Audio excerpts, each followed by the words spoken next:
स्वर माला। अ से अनार, आ से आम, छोटी ई से इमली, बड़ी ई से ईख, छोटे ऊ से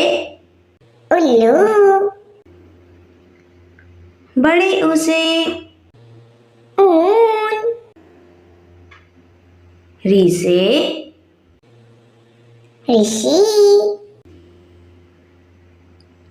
ई से एड़ी,